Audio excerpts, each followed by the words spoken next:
It's your girl Queen Bosley, and this is part 2 of my testimony / story time / how I overcame my enemies. So like I was just saying in my other video, I did not fall on hard times. Miss Kyria Wilson got me kicked out of my apartment because like I said, at this time I was being mentored by Mr. Hagmeyer and by Miss Monica Bryant. And Miss Monica Bryant was able to get me into a nice, oh my God, this apartment was so nice. Under one condition, I had to work with, it was like rehabilitating women, getting them back on their feet. So like I had to do so many hours on the computer of typing. I had to go to classes. I had to go to different events and things like that. But it was okay because my rent was free. It's like they habilitate you and then they find you employment and then they let you save your money and then they help you move. So that's what I was doing.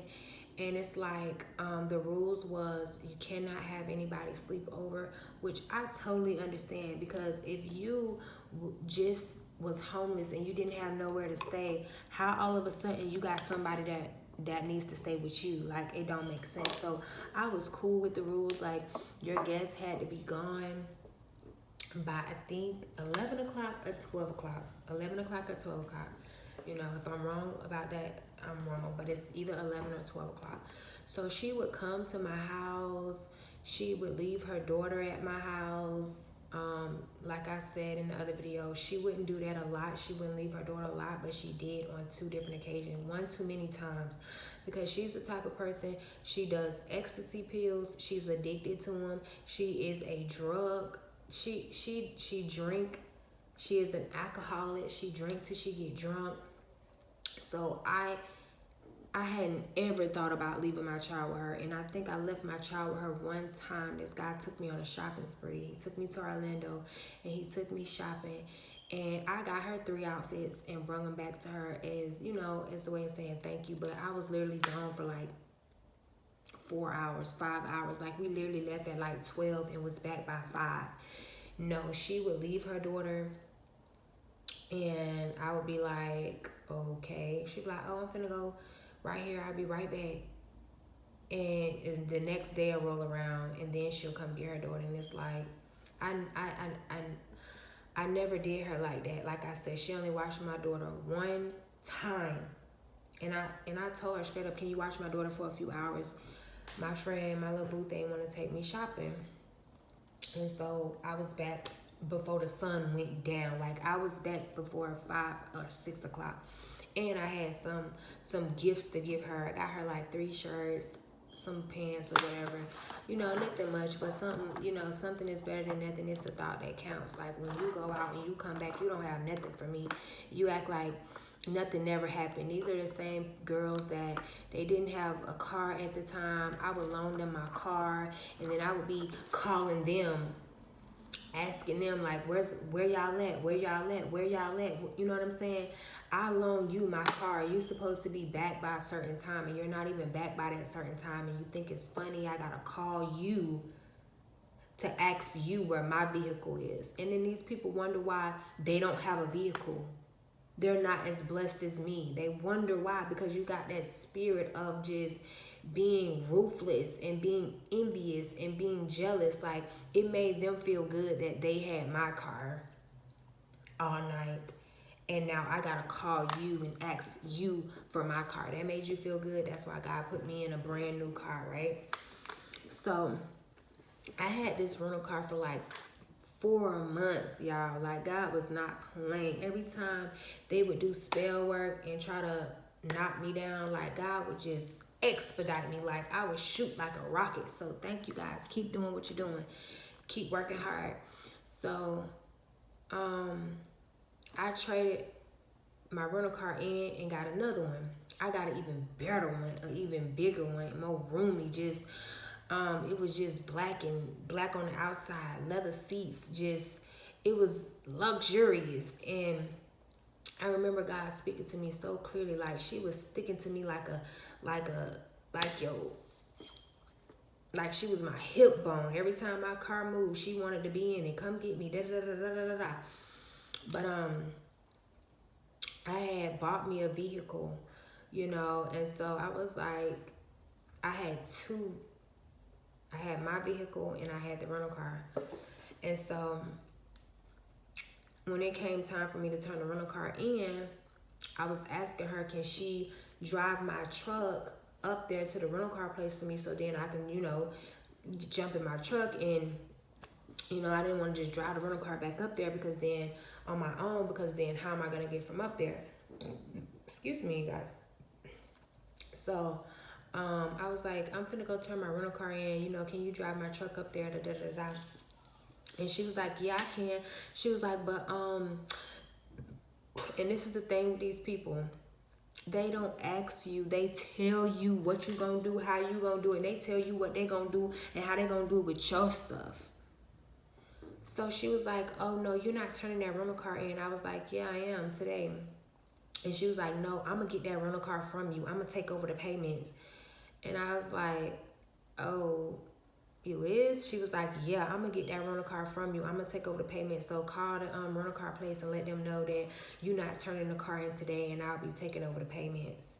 So when I got off the phone with her, do y'all know I bust out laughing so hard. I was like, oh, okay. All right, I'm gonna call him right now and let him know. I hung up the phone. I'm like, I'm laughing so hard. That just gave me the biggest laugh. I'm talking about of the century. I laughed and laughed and laughed and laughed and laughed and laughed and giggled and giggled. I think I cried. I was laughing so hard. So after I can't calm down, I called her back and I was like, yeah, the rental car company say you're not going to be able to take over these payments. You're not going to be able to get my rental car. So are you going to be able to drive me up there or not? Like, what makes you think that you're finna take over? This is how smart they is, but they're so like book smart and computer smart and everything like that. But what makes you think this rental car is rented through this man that hit me? All of his information is tied to this rental car. This car is insured and covered by his insurance company, and I'm just on there as the driver because he hit me. So that means by you taking it over, you're going to still be under everything. You're going to be under all of my business. You're going to have this rental car under my name. And you do drugs and you sell drugs and you drink, you get drunk. I mean, to drink, it's okay. Smoke a little weed, that's okay. But no, to do ecstasy pills every night, every other night, to drink, to get sloppy drunk, to the point where you pass out and you don't know your nigga over there fucking your best friend. No, you are not. No, you ain't responsible enough for me. Like, I let you borrow my car and I had to call you looking for you. So that's going to be the same thing with these people car rental. And then it's going to be under my name. And then I can't find you because you skating and you know what I'm saying? Mind you, she did watch my kids on another occasion, but I had to give her my rental car. And she watched my kids while I was at work one time. And I seen her when I was in the company car. She just bending corners on the phone, eating hot Cheetos, just ghetto as fuck, just whatever. So, cause I used to like hot Cheetos, but like, I don't know, I'm more classy than ratchet. And if I'm being ratchet, it's like a joke or something like that. Like, I'm just having a little moment. But no, these people, they really like gutter, they don't care. So then after that, it was just like ongoing with her, and to the point where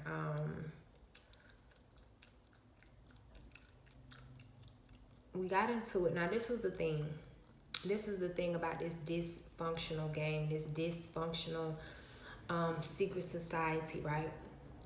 It was like 20, 30 of them, like, you know what I'm saying? Like, all the time, like 8 girls, da-da-da-da-da. And like, me being around them, like, I would see them have arguments, fallouts, and then they be right back tight. She fucking her nigga, and then they right back tight. He fucking her bitch, and they be right back tight. They argue, they get into it, and they be right back tight. So, like, I was like, okay, weird.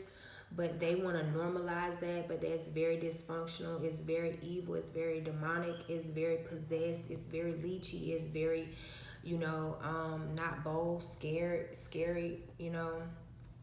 So, one particular day, like, me and her got into it, like, and I told her straight up, like, I said, I know you told my friend all them lies and shit. But I was like, I know you tried to set me up to get me beat up and stuff like that, and da-da-da-da. And she got mad, but I was telling the truth or whatever. And I was like, we just had a argument, a disagreement, and we just, stopped talking or whatever. So Miss Kyria took it upon herself to go get a gun. And these some street bitches. You know what I'm saying? They swear they fucking gang. They swear they're part of some motherfucking gang, but then they try to act all sophisticated and fucking educated and things like that. But they try to act like they know when to hold them, when to fold them. And so I didn't know she had went and got a gun. Her sister told me, we was just riding, having a good time or whatever, and she called her sister and was like, oh, my baby daddy over here beating on me, and I don't know who he think he is. He better realize that, who he think he is, and blah, blah, blah, blah. And she was pregnant at the time. So I had asked her, I'm like, Yanni, you want to go check on your sister? Like, I have no problem with taking you over there so you can check on your sister.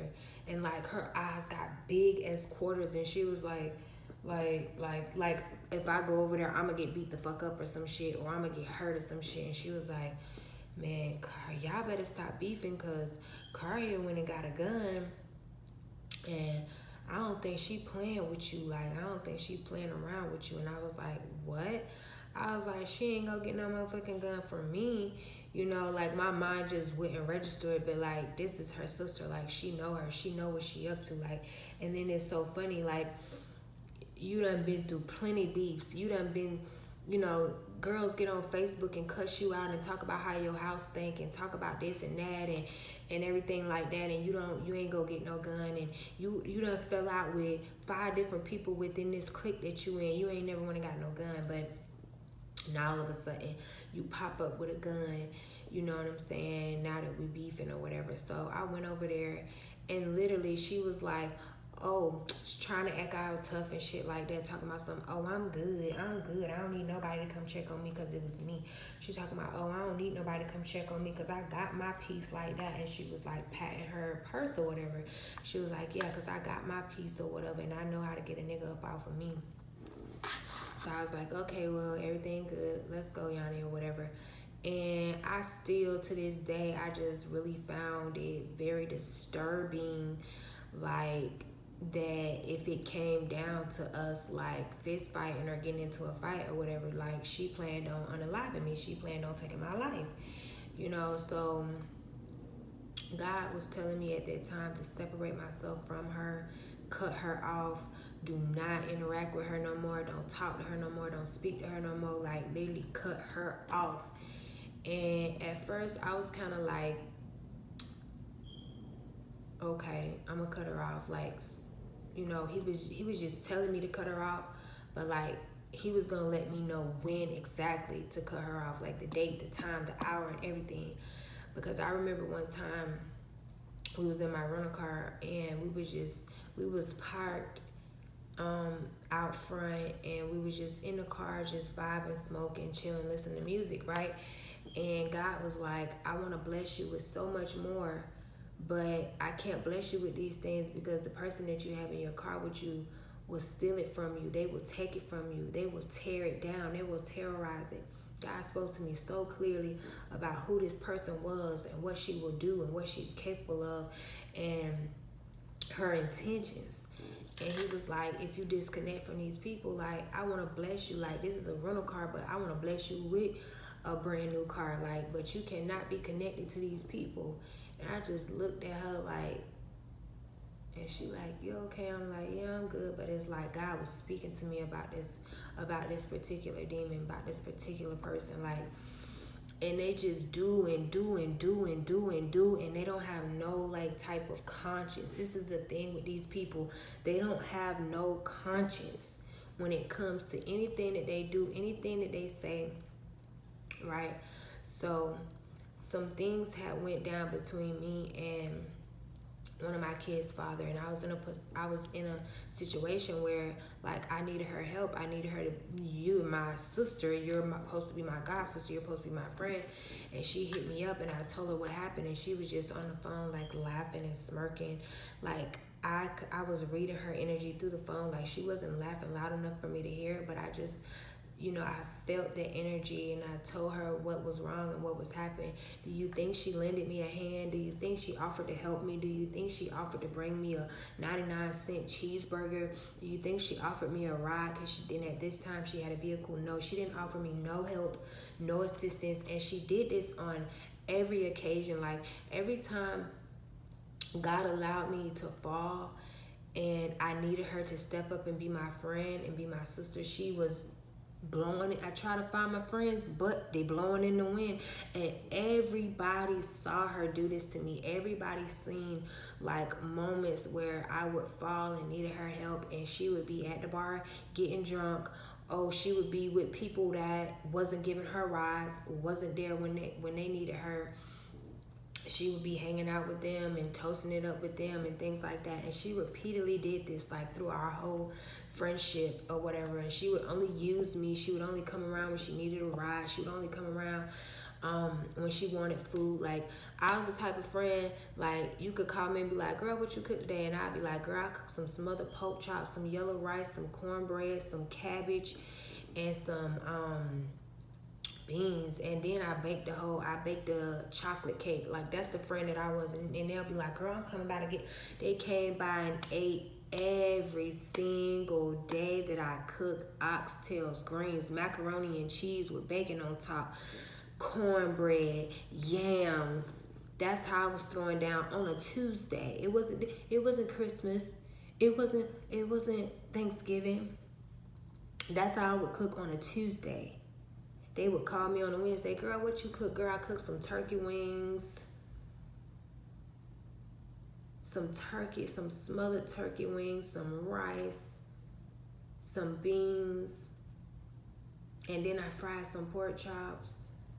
It's like, it's a variety of things. Like I would, and a salad, and then I always had dessert, and I made a cake. Like I always had dessert. Like, you know what I'm saying? Because I had a passion at the time for cooking. I just had a love for cooking, and I didn't mind feeding people. I enjoyed people like eating my food because it was made from love and it was made from scratch. And I would make my gravy from scratch, and I would make things from scratch. And I was just able to see how good of a cooker that I really was, because like my mom and my sister tell it, I wasn't ever gonna be shit, and I wasn't ever gonna learn how to cook because I didn't want them to teach me how to cook, because I never liked their cooking. And that was just me. Like my palate just didn't agree with it. Like it was certain things that my mom cooked. I can tell you that what I like her omelets and her grits and her fried fish and her macaroni and cheese. That's it.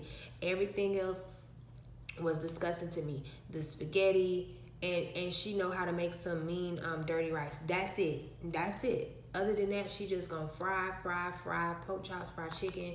She ain't making no sides, nothing like that or whatever. But it's just like my palate, and she didn't cook.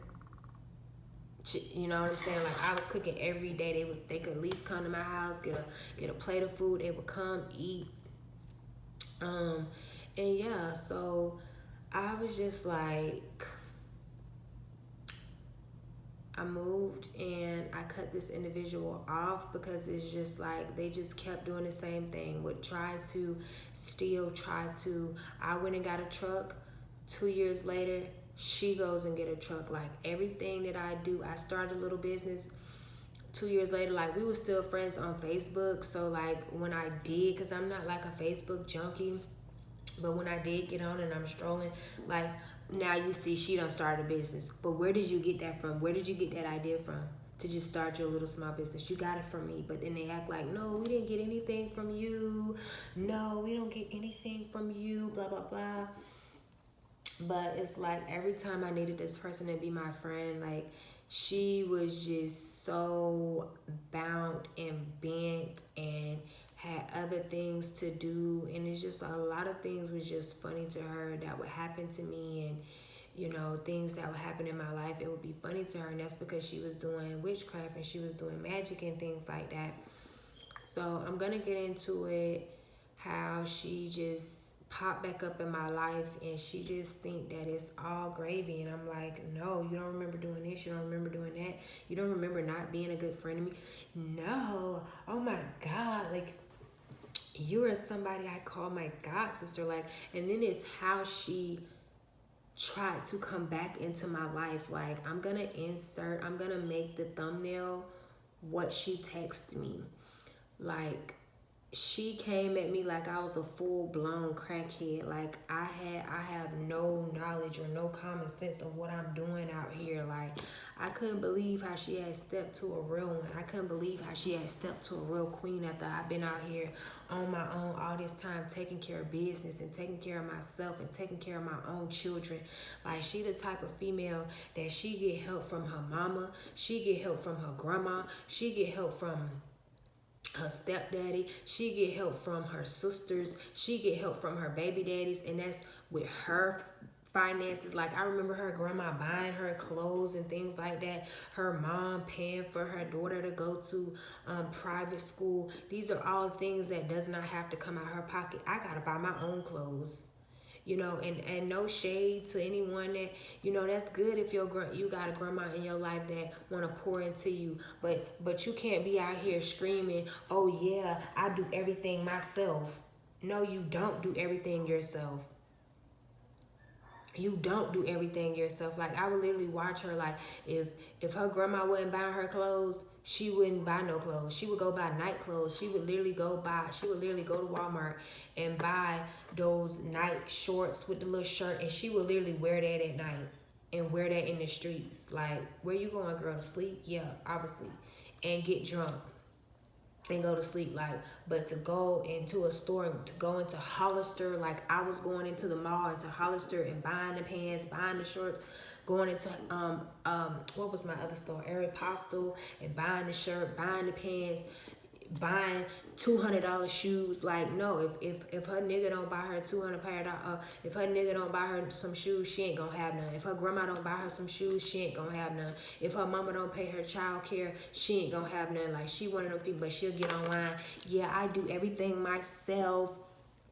No, you don't, sweetheart. You got help from the north, south, east, and west, and that's okay, because that's where the proof is that you're not me and you can never be me, because this is someone who is obsessed with being me and wanting to be me and thinking that she is me. My mother has never bought me any clothes as an adult, barely bought me clothes as a child. My grandmother has never bought me clothes as an adult. My father has never bought me clothes as an adult. My baby daddy has never bought me clothes. Well, yes, he did one time. But I'm talking about repetitively over the years. My mama ain't never paid none of my bills. Any house that I've had, any apartment that I've had, my mother has never paid a bill in my home, never gave me gas, rent, insurance, never even bought my kids clothes, never even bought my kids a pair of shoes. But yet you wanna flex on how you do everything yourself. No, you do not do everything yourself, baby. Everything gets done for you. You know what I'm saying? You don't have to go out and look for a job because your dad is fucking, you know what I'm saying, this woman that got her own business. So she feel like, okay, I got to take care of my stepkids. That was their little secret thing. Okay, I got to take care of my stepkids. So she gave you a job. You get what I'm saying? So you're able to buy your drugs every week, buy your liquor every week, and live like scot-free. And think you living when you know you really not living, and you really not living like that. So to try to come back into my energy with threats and then you wanna, it's like she double-minded, so she's unstable in all her ways. Like, this person literally came back in my life, popped up on my Facebook, just making threats and people that would comment under my picture, she would reach out to them and be like, this is somebody that did, and I'm like, what? Who is this? All I seen was Wilson. It was something and then Wilson. And I'm like, okay, so God is like, they're gang stalking you based off of your daughter. You know what I'm saying? And I'm like I had no idea. Like my angels and my ancestors like had brung her name back to me, and they was like, she is like on our radar. Like, and I'm like, her? Because I had not talked to this person in like 7 years. Like, so I found it odd, but they like, yeah, we on her radar. And she would just attack my supporters on my Facebook page. Like, if they just comment, oh my God, you look nice, she would be like, oh, this is somebody that does this is somebody that does that, not knowing she doesn't have a soul, she doesn't have a spirit, and she's gang stalking me. Like, that's how she came back into my life, gang stalking me. And then she texts me out the blue talking about some, oh, don't make me get DCF involved. I'm like, whoa, what? How you gonna threaten me when out of the whole group of y'all, out of the whole 20 of y'all, out of 20 women, I take care of my kids better than all of y'all. I nurture my kids better than all y'all. I pour into my kids better than all of y'all. I comb my kids' hair better than all of y'all. I really was hands-on with my kids better than all y'all. I really made sure my kids was straight better than all y'all. My kids had home-cooked meals. Like, you could pull up to her house. Nothing. One day we was in the car, like, she didn't even know her own daughter's voice, because she just drop her off here, drop her off there. Whoever want her, she just drop the little girl off and leave her, right? And I'm not lying, because your grandma got on to you about you neglecting your child. And then she looked me right in the eye, and she was like, everybody think I'm neglecting my child and I'm not a good mom. And she looked at me and she was like, what you think? I was like, I agree with your grandma. She was like, oh my God, not you too. I was like, yeah, I agree with what they saying. You need an intervention. You need to be checked, because the things y'all do and selling dope out the house with a little girl, and just like so much traffic. It's a lot. Her baby daddy had a prostitute living in the house with them, and she would take niggas in the back and fuck them and screw them. But when I was transitioning, waiting on my apartment to be available, I needed somewhere to stay. Her baby daddy wouldn't even let me stay, because I wouldn't let him fuck behind her back. Yeah, because I'm a real friend. I'm a true friend. And she even said that. She was like, I know why you don't like Vanessa, because she won't let you fuck. So, she can be smart when she want to be, but she dumb herself down and try to be blind to a lot of things. So it's like, you come and threaten me with DCF when I have made sure my children have lived a better life than me, you, and your grandma put together, girl. My children, I make sure that they have, being that their dad is absent, not in their life, okay, whatever, like, we ain't tripping off that. I make sure my kids get the support that they need from their teachers. I'm hands-on with their teachers. I'm hands-on with different support systems. Like, I signed my kids up for the Big Sister, Little Sister program, so they had their own mentors that they could talk to if they couldn't talk to me or whatever. But one particular time, like, her daughter, like, she didn't even know her daughter's voice. Like, when I tell you, literally, I teach my kids at home. I teach them at home as well. I don't just let the school teach them. So my daughter was like, I want to say like 4 years old at the time, maybe, might have been like 3. And she literally sat back there and sung the whole ABC song, A, B, C, D, E, F, G. And then when I got ready to be like, oh my God, baby, so good, literally, she bust out, oh my God, Lily, you know your ABCs, girl, I'm so proud of you. And I'm like, that was not Lily. That was my daughter that just sung her whole ABCs. Like, you don't know your daughter's voice? No, she don't. She don't got no real friends, because if she did, somebody would tell her the truth about her own ass, and they would tell her to sweep around her own door, especially before you go try to sweep around Miss Hester though, because Miss Hester got you beat, boo, all the way around the board. all the way around the board. And if I don't got you beat, God do. For real, for real. She would do stuff like that, try to steal any little credit. But her like I say, her grandma did try to tell her, like, no, you need to be more of a mother in your child's life. Like, you need to, you know what I'm saying, get it together, blah, blah, blah, blah, blah. And she tried, but it didn't work. She still kept doing and just living this wild life. Like, she didn't have a child, would cheat on her baby daddy. She would cheat on Bud and then get pregnant, go to the abortion center, have an abortion, be home by that night, drinking, getting drunk, and looking at me all weird. This person that wanted to come for me literally set up and had 3 abortions. And then when we on the phone, because we had to talk about a situation, and I'm going to get into it in the next video, she literally, oh, you know I got 3 kids. I got 3 kids. She, like, kept justifying, I got 3. You know I had 3 other kids. Like, yeah, because you was there and you saw me get those 3 abortions, but, you know, but God saw fit to bless me with 3 more. It's like, why are you trying to convince me that you're a good person based off getting 3 abortions? It's like, I'm in the church now, and she's just trying to convince me that she's a good person. Now, I know you're the same person that don't want to take accountability for nothing that you done did, because you should have came at me saying, man, you know what? I apologize for treating you that way, not being a really good friend, but now we got a situation in front of us, and I just want to address it, you know, the right way. I just want to come at you the right way. I don't know what's going on. I just have, you know, facts from your daughter and this and that, but I just want to speak to an adult on an adult level. But you coming at me as if I'm you.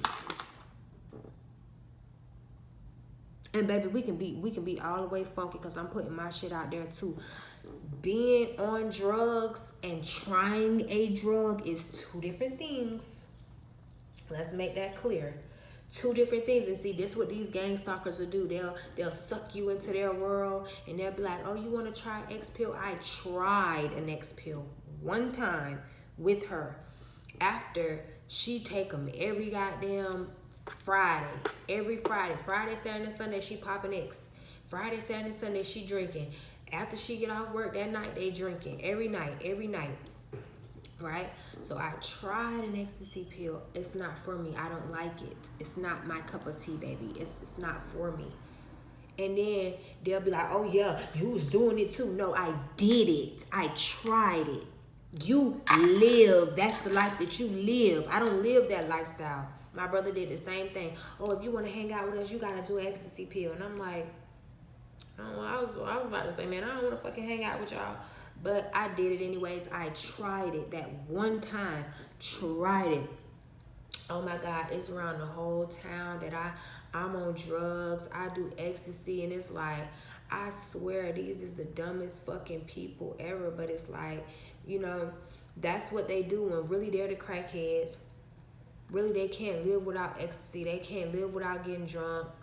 They can't live without gossiping. They can't live without being in toxic relationships. They can't live without fighting and being dysfunctional. They can't live without it. I can do without it, my love, and that's why I've been doing without it, and that's why I chose to disconnect myself from you.